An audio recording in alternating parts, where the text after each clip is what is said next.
अस्सलाम वालेकुम। Loose talk के साथ अनवर मकसूद आपकी खिदमत में।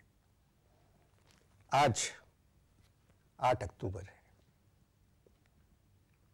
एक साल गुजर गया, क़यामत आई चली गई, लाखों को सोपार कर गई। लूज़ टॉक में आज मेरी मेहमान है एक माँ। आप बालाकोट से तशरीफ लाई हैं। अस्सलाम वालेकुम। वालेकुम सलाम जी। अभी भी वक्त मरहम होता है, सब कुछ भुला देता है। हाँ जी, अकेली रह गई हूँ मैं, बिल्कुल अकेली। कोई भी नहीं रहा मेरा तो। आजकल क्या कर रही हैं? क्या करना है जी, आजकल फुर्सत ही फुर्सत है। ना बच्चियों का नाश्ता पकाना है, ना उनको स्कूल भेजने की तैयारी करनी है, ना उनके वापस आने का इंतज़ार करना। काम ही कोई नहीं रहा जी। ना कार वाले हैं, ना कैर है, कुछ भी नहीं। हम सब आपके दुख में बराबर के शरीक हैं। हाँ जी, मेहरबानी, शुक्रिया जी आपकी। पर कोई एक दुख है, एक तो नहीं है ना। आप देखें ना, सरकार नई बस्तियां बना रही है। हाँ जी, सुने है, मुझे क्या मालूम। मेरी तो एक कोई बस्ती सी उजड़ गई है, ऐसी उजड़ी है कि उसको अब कोई तमीर नहीं कर सकता, कोई नहीं कर सकना। सारा दिन क्या करती? सारा दिन जी, सारा दिन इंतजार करती हूँ मैं। किसका? अपने बच्चियों के पास जाने का। मेरी जिंदगी एक नेमत है। नेमत सी कभी पहले सी नेमत, अब तो जिंदगी एक पहाड़ की तरह हो गई है मेरे वास्ते, जिसको सर करने की मेरे में हिम्मत नहीं है अब।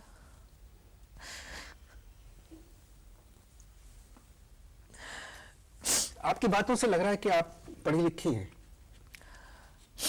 हाँ जी, मैं 8वीं तक स्कूल में पढ़ने जाती थी। अपने बच्चों को मैं घर में ही स्कूल की पढ़ाई कराती थी, आप खुद मैं। आपके शौहर? हाँ जी, वो इधर कराची में मजदूरी करता से, उसकी भी किसी ने मार सुटिया। बहुत मेहनत करता था हमारे वास्ते, बच्चों के लिए, मेरे लिए पैसे भेजता सी। मार दिया उसको किसी ने, उसका मोबाइल भी छीन के ले गए। मारने वालों का पता चला? क्या पता जी, अकेला से मरने वाले का पता चलता है जी, मारने वाले का क्या पता चलता।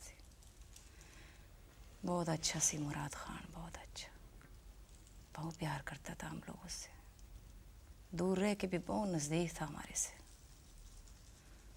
एक मोबाइल मुझे भी दे गया सची 2 साल पहले, फ़ोन की आवाज़ सुनने वास्ते। आप अकेली रहती हैं? अम्मा अम्मा की आवाज़ें अकेले रहने नहीं देती, बुलाते रहते पर नजर नहीं आते। पता है अनवर साहब, 8 अक्टूबर को मेरे छोटे बेटे उमर खान की सालगिरह से। बहुत प्यारा सी, बहुत शरीर, उसने लाल टोपी की फरमाइश की सी मेरे से। सारी बकरियां उसके दोस्तें थी, बहुत प्यार करता था बकरियों से, खेलता सी जी।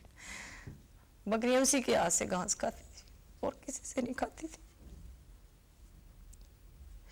ना बकरियां रही ना उमर खान। उस दिन सवेरे सवेरे मैं उसको स्कूल छोड़ने गई, फिर वापस आ गई।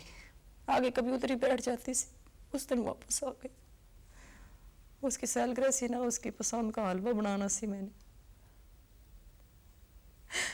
मैं वापस ना आती तो मेरे साथ ही ऐसा क्यों?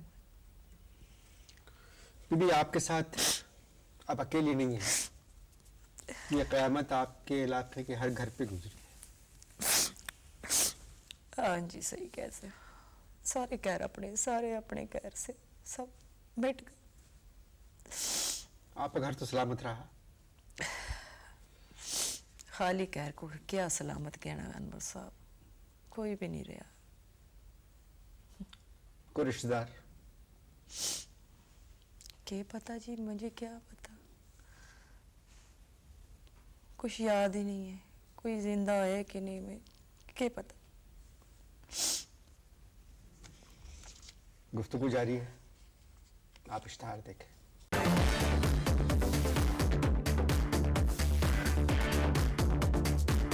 जी, वक्फा ख़त्म हो गया।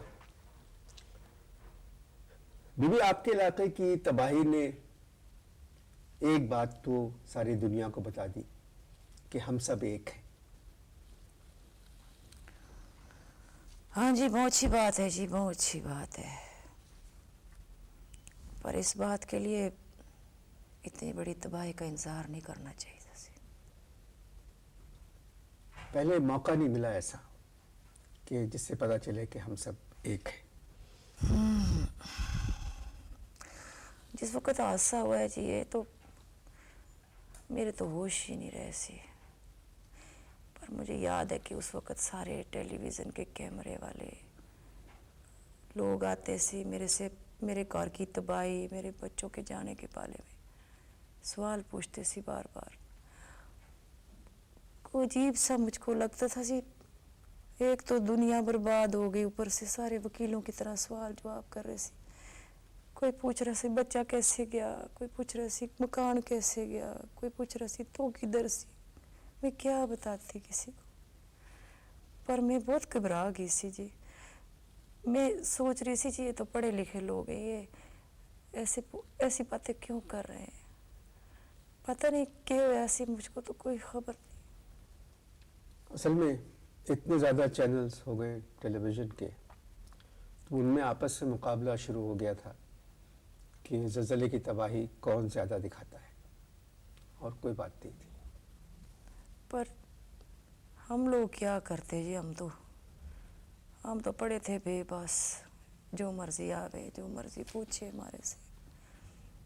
किसी के पास जवाब ही नहीं सा, किसी के पास आस नहीं सी, किसी के पास उम्मीद नहीं सी, किसी के पास कुछ नहीं सी। पर एक आपका टेलीविज़न वाला कोई आया सी, कह लगा कि आप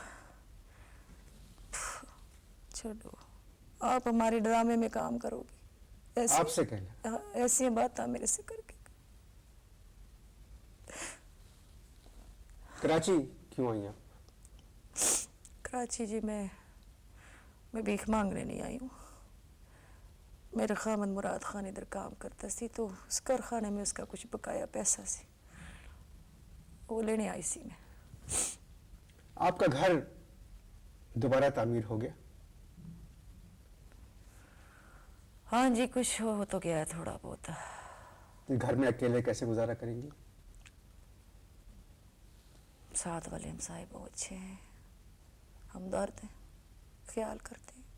उन्होंने देखा है मेरे बच्चों का घर, मुझे हंसते खेलते, वो सारे आप ही बर्बाद है, तो बर्बाद ही तो बर्बाद को समझता है, वो ख्याल करते। अगर आप मेरी बात माने तो आप दूसरे बच्चों को पढ़ाएं। मुश्किल है मेरे लिए, मैं नहीं कर सकती।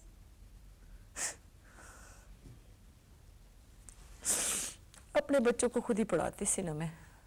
स्कूल से आना, उन्होंने बस्ते रखने अपने, खाना खा के हाथ धो के बैठ जाना, किताबें निकाल, मैं उनके पास बैठ जाती सी। एक का काम देखती सी, दूसरे को बताती सी। छोटा तो इतनी प्यारी नज़में करता था, गाने गाता था, बढ़िया खेलियां करता सी मेरे से। अब मैं कैसे दूसरों के बच्चों के साथ। अगर आप दूसरे बच्चों को पढ़ाएंगी तो अल्लाह मियाँ खुश होंगे, और अगर रूह का ताल्लुक दुनिया से है तो आपके बच्चे भी खुश होंगे। हाँ शायद ऐसा हो, पर वही नज़में, वही कैदा, वही किताबें बच्चों के साथ मैं दूसरे बच्चों के लिए कैसे कोशिश करूँगी। करसा कोशिश की करसा, और पर रमज़ान का महीना से ज़लज़ला आया तो रमज़ान का महीना सी, कितने खुश से बच्चे सवेरे सवेरे उठ के बैठ जाते सी। मैंने पराठे पकाने, उन्होंने खाने। छोटा तो मलाई से खाता सी पराठा, मलाई छोड़ता ही नहीं सी। उसने उस दिन रोज़ा ही नहीं रखा, तीनों का रोज़ा सी, बड़ों का। छोटे ने रोज़ा नहीं रखा, पर उठ के सहरी खाई है पूरी, मलाई के साथ पराठा का, फिर स्कूल चले गए। तीनों का रोज़ा सी, मेरे रोज़दार बच्चे स्कूल गए। फिर सारे ये क्यों कहते हैं अल्लाह का अज़ाब है, रमज़ान में अल्लाह का अज़ाब कैसे आ गया हमारे ऊपर। हम तो रोज़े रखते हैं, हम तो अल्लाह को प्यार करते हैं, पर शुक्र लोग बगैर सोचे समझे बात कर देते हैं। फिर भी अनवर साहब शुक्र, उसका शुक्र, उसका शुक्र। हमारा खुदा है ना, उसने हमको आजमाइश दी है। गुफ्तगू जारी है, आप इश्तहार देंगे।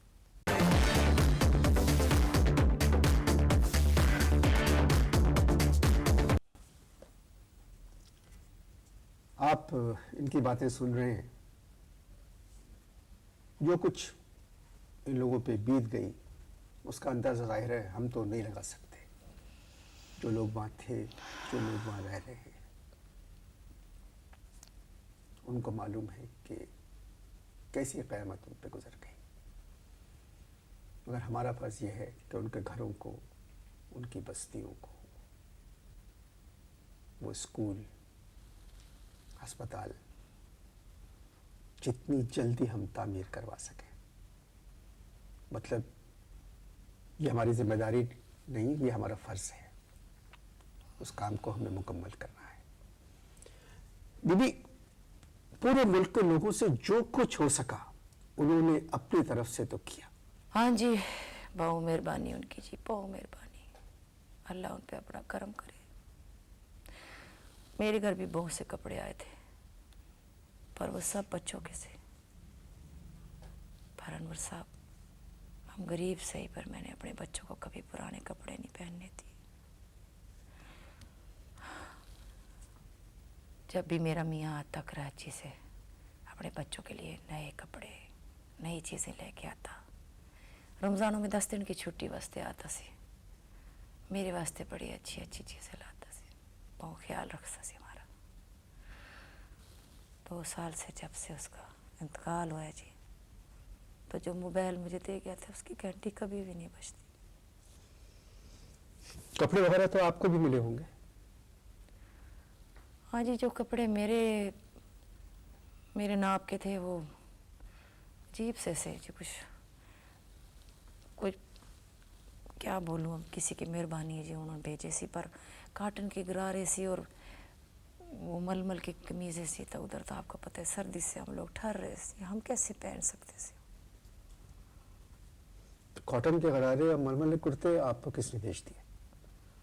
वो कहते हैं जी कोई सियासी पार्टी सी जी, उन्होंने बहुत काम किया जी। बहुत सी सियासी जमातों ने बहुत काम किया है जी, अभी भी कर रहे हैं, उनका अल्लाह उन पर करम करे जी, बहुत मेहरबानी उनकी। तो इलेक्शन तक तो ये लोग करते रहेंगे, आप देखिएगा। मैंने अखबार में एक तस्वीर देखी थी बालाकोट की, हवाई जहाज से तस्वीर खींची थी। वो तस्वीर देखकर तो मुझे बहुत अच्छा लगा। ऐसा लगा कि वहाँ कोई तबाही नहीं हुई, नई सड़कें, नई इमारतें सब तामीर हो गई हैं, नया बालाकोट बन गया। हवाई जहाज़ में से देखेंगे तो ऐसा ही लगेगा जी। दूर से तस्वीर छेकी होगी तो नज़र ही ऐसे आया होगा, नज़दीक से तस्वीर छेके तो पता चले। अभी इतना काम कुछ नहीं हुआ, बहुत वक्त लगेगा। नहीं, इंशाल्लाह आप देखिएगा सब ठीक हो जाएगा। स्कूल बन जाएंगे, अस्पताल खुल जाएंगे, सड़कें बन जाएंगी, बिजली, पानी, नए घर। हाँ जी इंशाल्लाह अल्लाह कर से बन जासे सबके लिए। पर उमर खान, असगर खान, अहमद खान, अकबर खान ये तो नहीं आएंगे ना, ये तो नहीं।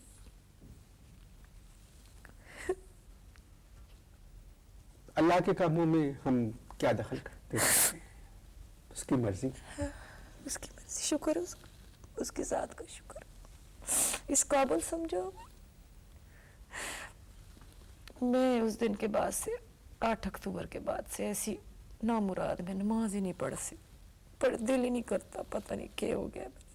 खड़ी होती हो तो बैठ जाती, नमाज पढ़नी छोड़ दी सी। तो मैं एक दिन मेरे ख्वाब में उमर खान आया, छोटा बच्चा, कह लगा माँ तू मुझे सवेरे सवेरे जगाती सी ना कि नमाज पढ़, अब मैं तुझे कहता हूँ कि तू नमाज पढ़। उसने आके ऐसा मुझे बताया, अब पढ़ती हूँ। जो सुकून नमाज पढ़कर मिलता है या अल्लाह को याद करके मिलता है, वैसा सुकून तो कहीं और नहीं मिल सकता। हाँ जी सच बात है, अल्लाह के अलावा कोई नहीं हमारा, बस उसके साथ है। देखिए ये बात भी कितनी अच्छी हुई, अच्छी तो नहीं कहना चाहिए कि मुराद खान इस साने से 2 बरस पहले ही चला गया। हाँ जी इस पर भी अल्लाह का एहसान मानती हूँ मैं, इस पर भी उसका शुक्र।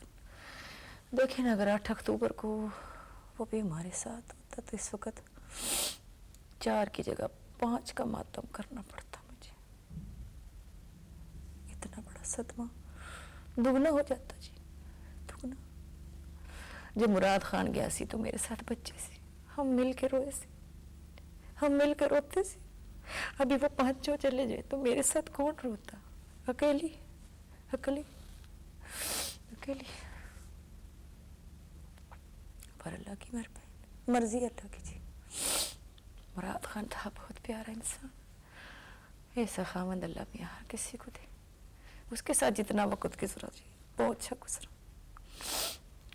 जो मोबाइल मुझे दे गया सी ना जी, बड़े शौक से मुझे कराची से फ़ोन करता सी, उसको अच्छी लगती थी मेरी आवाज़, बार बार फ़ोन करता सी, तंग करता सी, छेड़ता सी मुझे।